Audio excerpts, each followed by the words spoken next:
Here I am, continuing my playthrough as Chiefs of Ladabad of the Rus. Uh, if my opinion ruled, the world would be more chaotic but more fun place. If I could keep the following laws, the world would have less chaos and also be less fun. I'm pretty sure I don't choose arbitrary. I'm not really an arbitrary person, so I'm pretty sure I'm going to become just. Yep. I recorded this on July 4th. It's now August, so my remembering of what's going on is probably pretty low. Looks like I'm fighting a war against a Muslim or looking guy. I really don't know too much about that. Looks like my heir has become legal age. That's always good.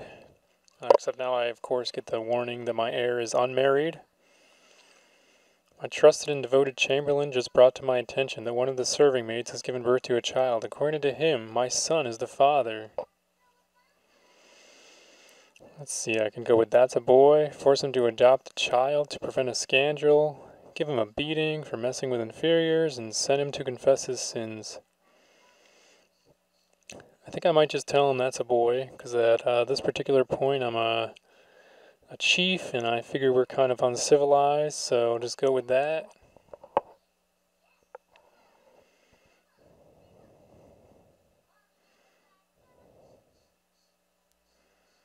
Successful crusade for Greece. Hooray! So I'm looking over my heir. Oh, that's right, he's not married. Maybe I'm probably thinking of picking a wife out for him.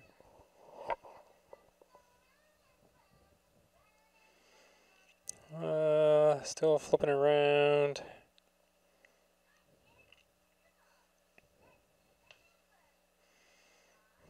Let's see. I think I'm definitely going to try to marry him, but I'm definitely taking my sweet time to do so.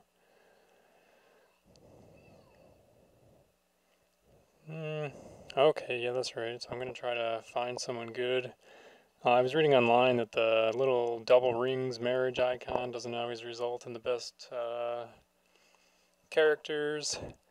Although I will admit that since I've been playing with it some, I've found that it's really hard to find, I don't know, anything better through this either. So I've actually pretty much just gone back to using the double rings. Maybe I'm missing out on some, high talent brides and grooms, but I find it's a lot easier. I can actually tell if I'm going to get an alliance, which can be pretty important, especially because I've had a lot of success with becoming allies with the Holy Roman Emperor, and he sends, ungodly amounts of troops when I need some help in a war. So that's pretty helpful. So knowing who's going to become my ally after a marriage is pretty important. Now you could figure it out via this screen, but it would take a couple more clicks, and I don't know that I really have the time for that. So I think the other way is probably good enough.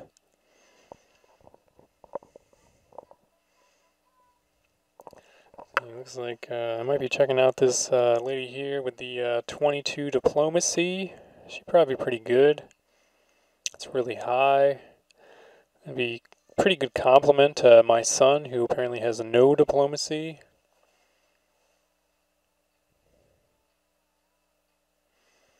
But let's see, still looking for a wife. Could be a while. This is a pretty tedious process sometimes in Crusader Kings 2. There's so many options. And, your wife's stats make up like half your realm stats, so it can be pretty important. Plus, all your heirs and stuff will be produced, generally between you and your wife.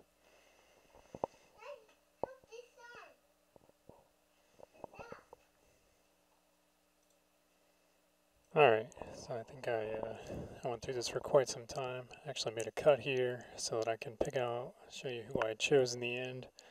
Because I spent quite a bit of time looking around. Just sent that away.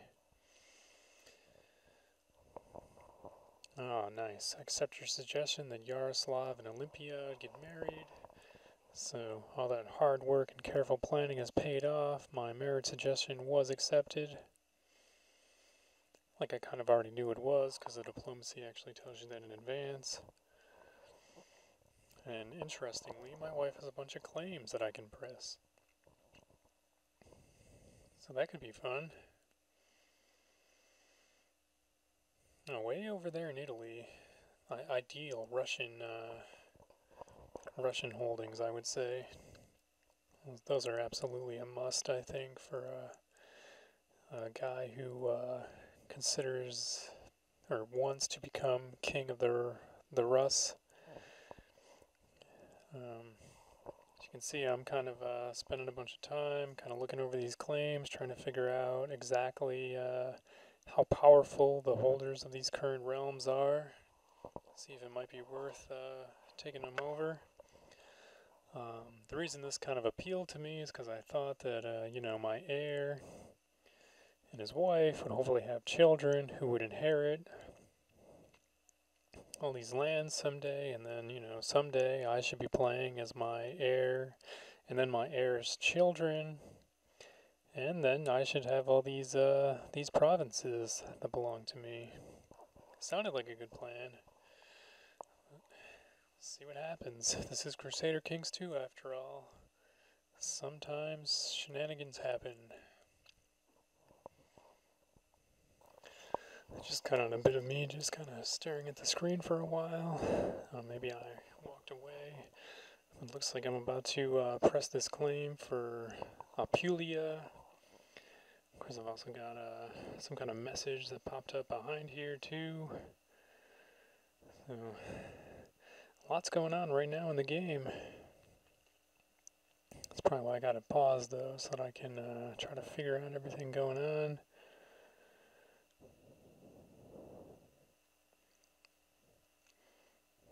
Send that. So I'm at war. We'll do nothing with that other information that I collected. Now I think I'm going to check through my list of allies to find out how many of them are likely to join, just in case just to give me an idea of how much support might be available should I need it.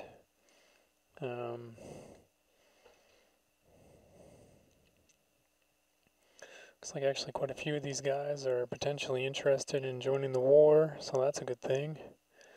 I don't really think that I needed anybody to help me out though with this war, because I think that my land with my 4,000 troops was actually quite a bit stronger than the land that I'm trying to conquer. There I select all my troops, and there's the target county way down there at the heel of Italy that I need to go try to take over. Select them all, tell them all to join there. Now it's a little bit of a waiting game.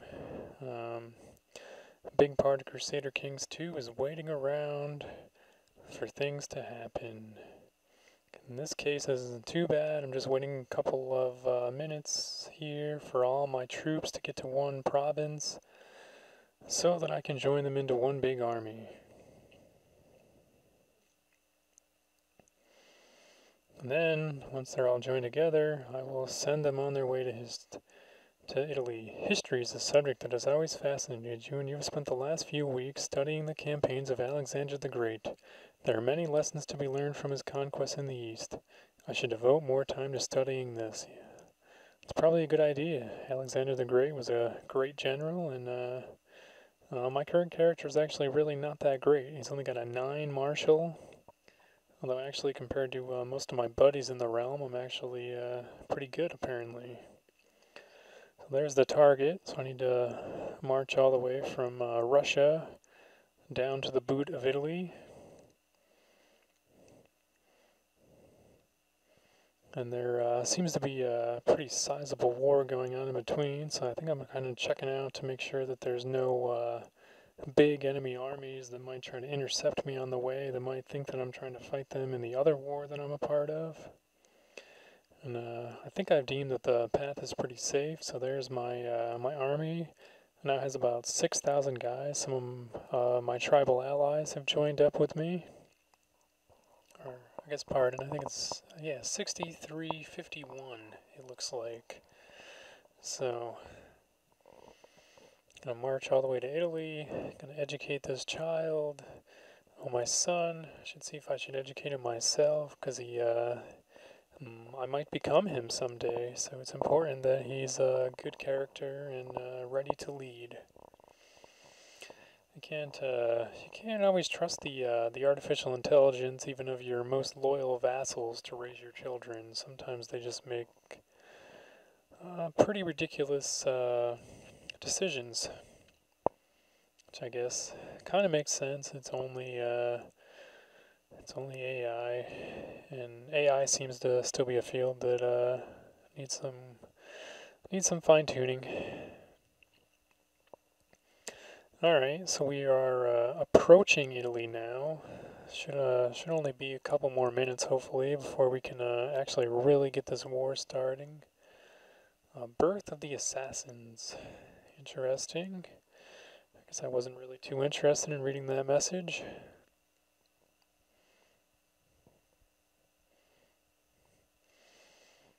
Come on, men. Alright, a little bit closer. It looks like there's maybe... Yeah, I'm not sure. Alright, just about to Italy now. Zooming out a little bit to, I guess, try to scope things out better, but I've now reached the top of Italy. I still just need to get down there to the heel. Should be there soon, though. Should be there very soon.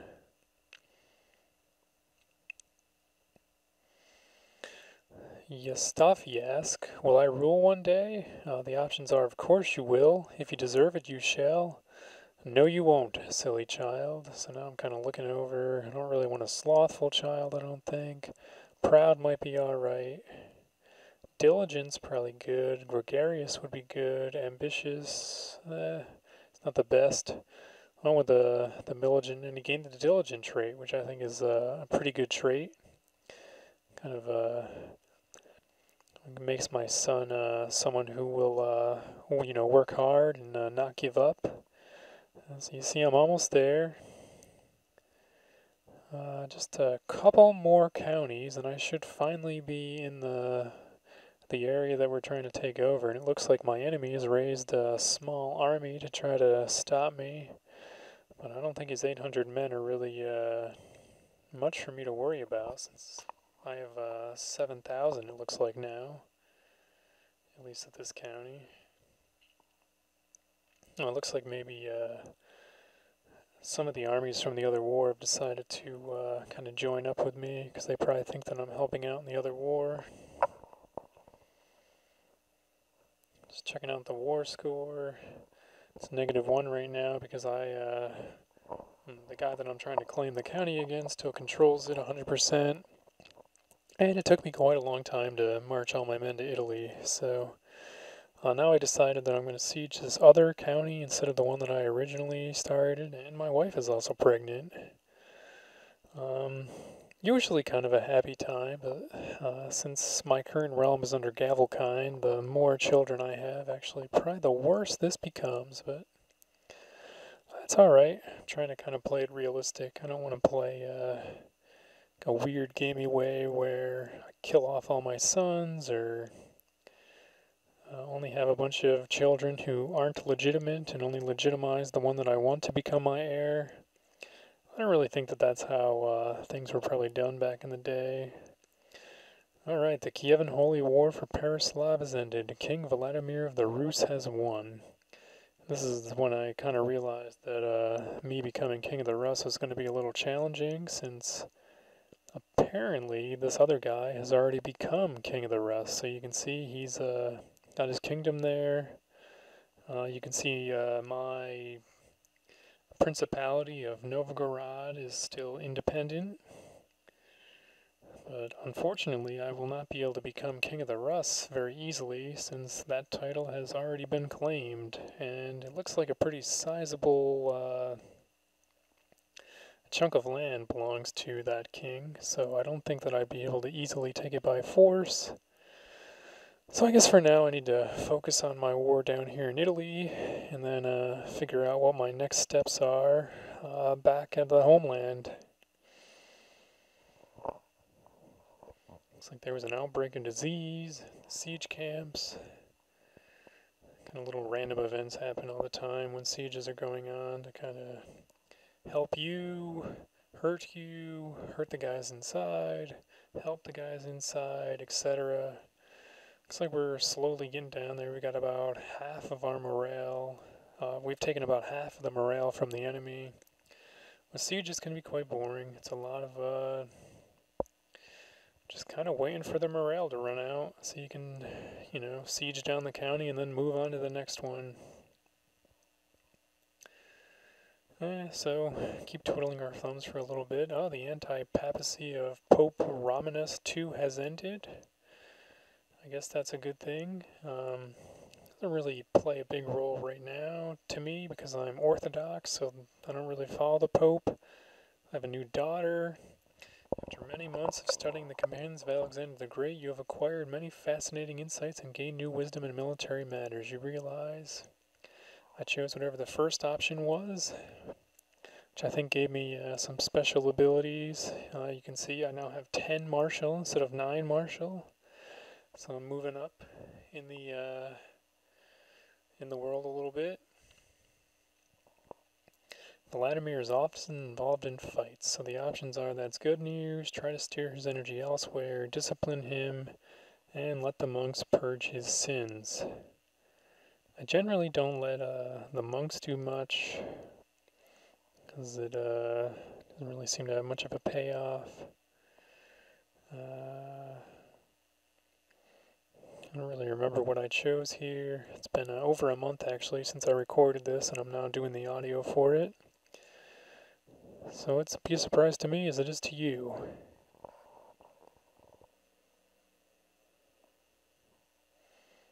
Taking me a little while to decide.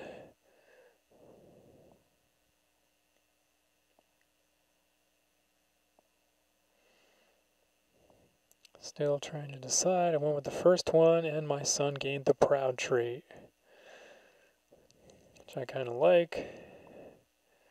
Although I guess it's kind of a sin, pride. It gives me extra prestige, which prestige can be helpful in making people like you, especially your vassals. They like to follow prestigious families. Every time my son meets a stranger, he looks like he might faint. So now I'm looking at the option for shyness is a terrible curse. I'll talk with him. I went with that one. Alright, kind of looking back at the siege, it looks like the red bar is getting pretty low. So I'm zooming right in here. Looks like my court chaplain has died, so I'm going to need to appoint a new one. So I want to find someone with high learning skill. Pause for a minute.